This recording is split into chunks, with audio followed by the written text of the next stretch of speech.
Katika mahojiano ya kusisimua na yenye kugusa moyo, Rais wa Mali Assimi Goïta amefunguka kuhusu uzoefu wake wa kijeshi akiwa sambamba na majeshi ya Ufaransa katika operation za kijeshi kaskazini mwa Mali.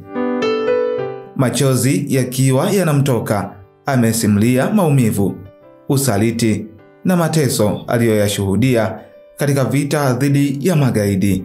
Assimi Goïta, ambaye anashikilia cheo cha jenerali wa nyota 5, yani 5-star general katika jeshi la Mali.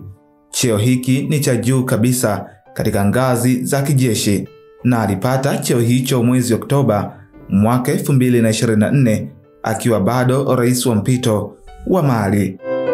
Jenerali Goïta alianza kueleza kuwa aliwahi kuwa bega kwa bega na wanajeshi wa Kifaransa, akifanya nao doria, kusikiliza mawasiliano yao ya redio na kushiriki katika mikakati ya kijeshi.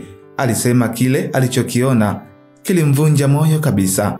Goïta alifichua jinsi wanajeshi wa Mali walivyotumika kama kinga ya hatari, ili hali Wafaransa walibaki nyuma. Mara nyingi walitupwa mbele kukabiliana na maadui, huku Wafaransa wakibaki salama, na kusema kuwa hali ni shwari, wakitumia kifupi cha neno RAS kumaanisha hakuna cha kuripoti. Amesema kuwa waliposhambuliwa kwa nguvu na magaidi, Wafaransa walijibu kwa baridi, wakisema kuwa hiyo ndiyo hali ya vita. Mamia ya askari wa Mali waliuawa katika mashambulizi hayo, lakini wanajeshi wa Kifaransa walibaki salama, kana kwamba hawakuguswa kabisa na adui. Jenerali Goïta anasema analikumbuka tukio maalum karibu na mji wa Kidal, ambapo walikuwa hatua chache kufikia ushindi mkubwa. Walipokuwa wakijiandaa kuingia Kidal kwa kishindo, amri ya ghafla ilitolewa ikisema wasivuke kuelekea mji huo.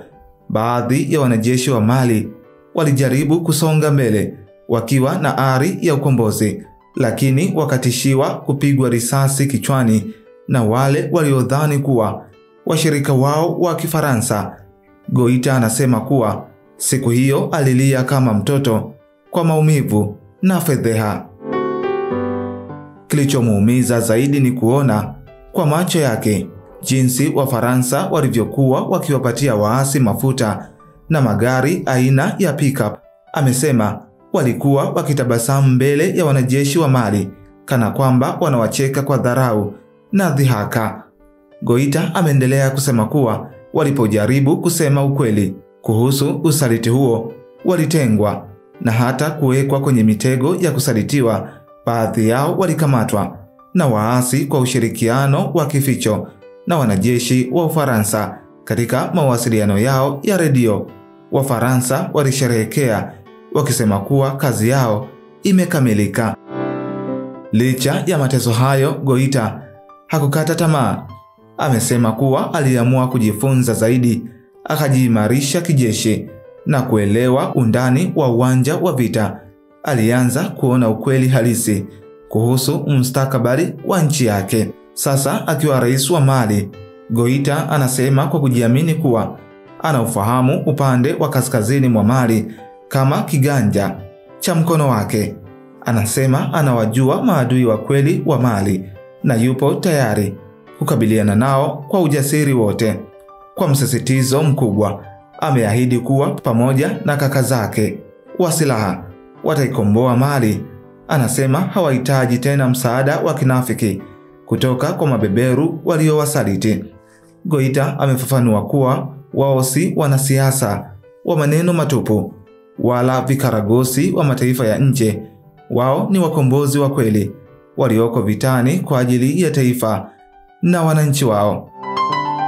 Amesifu nchi ya Mali kuwa ni tajiri kwa rasilimali, ardhi yenye rutuba na watu jasiri. Alisema taifa hilo lina kila sababu ya kusimama peke yake bila utegemezi wa nchi ya Ufaransa.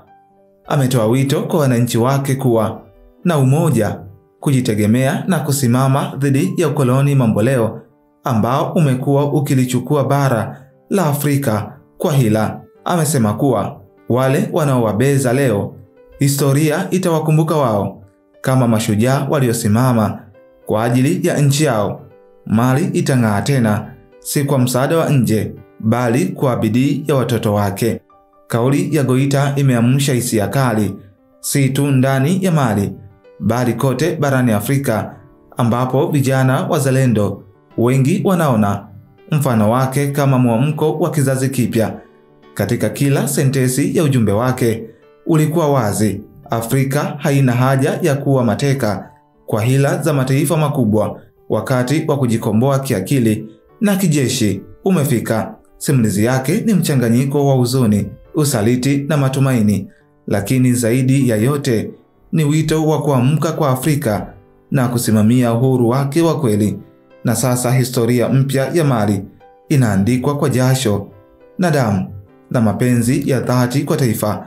Goita ameweka msingi wa kizazi kipya cha kiongozi wa Afrika walio tayari kulipa gharama yeyote kwa ajili ya uhuru wa kweli. Kauli ya Jenerali Assimi Goita inafanana kabisa na kauli zilizowahi kutolewa na rais na kamanda wa jeshi la Burkina Faso Ibrahim Traore, ambaye aliyashutumu majeshi ya Ufaransa kuhusika katika kufanya vurugu na kuwaumiza wananchi wa Burkina Faso wakati jeshi hilo la Ufaransa likiwa linafanya doria katika baadhi ya maeneo nchini Burkina Faso.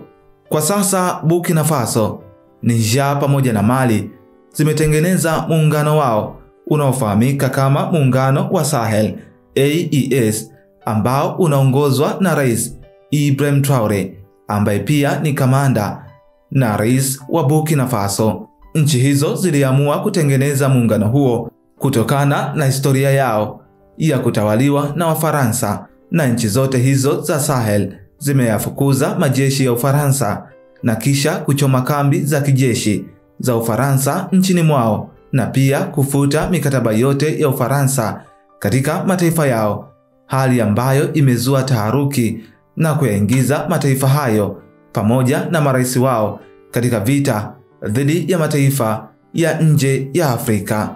Endelea kufuatilia BMTV Tanzania.